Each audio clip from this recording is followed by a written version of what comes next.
Bonjour. Mardi 28 mai, des lycéens de la Vienne et des Deux-Sèvres ont endossé le rôle de députés européens le temps d'une journée. Des lycéens de la seconde à la terminale qui sont issus d'établissements généraux ou même professionnels, accompagnés par leurs professeurs. Ce sont des élèves volontaires des classes sélectionnées. Cette journée n'est pas organisée seulement parce qu'il y a des élections européennes dans une dizaine de jours. Il s'agit de la troisième édition menée par Sarah David, membre d'Europe Direct. Jusqu'à cette année, les groupes participants allaient à Bordeaux, notamment pour des questions d'infrastructures régionales. Cette journée de simulation du Parlement européen est dans le cadre du joli mois de l'Europe qui a lieu tous les ans au mois de mai en Nouvelle-Aquitaine. Elle est organisée par le Centre Europe Direct de Poitiers et Eurofil en partenariat avec la région Nouvelle-Aquitaine.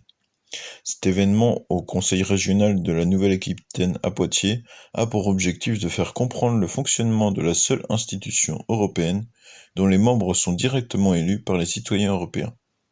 Ça passe par la découverte de l'institution en échangeant avec de vrais eurodéputés, puis surtout une simulation du Parlement européen à travers une mise en situation reprenant la proposition de règlement du Parlement européen et du Conseil relatif à la restauration de la nature.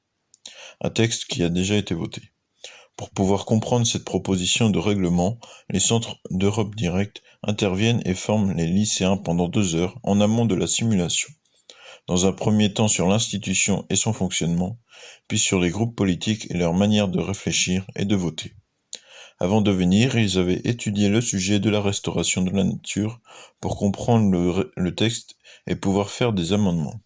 Puis mardi, ils ont suivi le processus traditionnel du Parlement européen en accéléré, avec une partie réflexion et débat en commission, avant que durant l'après-midi, une période soit dédiée aux alliances et compromis, un temps méconnu mais essentiel de la vie politique pour pouvoir plus facilement soutenir certains amendements. Les groupes peuvent proposer des amendements que les chefs de groupe font remonter à la présidence, gérée par des étudiants de Sciences Po Bordeaux. En fin de journée, les députés européens d'un jour retournaient à leur place derrière les micros pour l'assemblée plénière, lors de laquelle les amendements sont présentés, votés et inscrits ou non dans le texte de la réglementation. Dans les retours qu'ont fait les lycéens, ils ont insisté sur le fait d'avoir apprécié étudier un sujet concret pour bien comprendre la fonction d'eurodéputé qui requiert certaines aptitudes, notamment une certaine confiance oratoire. Et la partie qu'ils connaissaient encore moins était celle de la recherche de compromis. Lors des négociations, ils ont retenu qu'il s'agissait d'une histoire d'alliance et de compromis entre les groupes, dépendant pas mal notamment des chefs de groupe. Il fallait aussi bien communiquer pour ne pas douter au moment du vote. En tout cas, les lycéens participants étaient très impliqués et cette journée de simulation est amenée à se reproduire dans la région et plus particulièrement dans le département de la Vienne.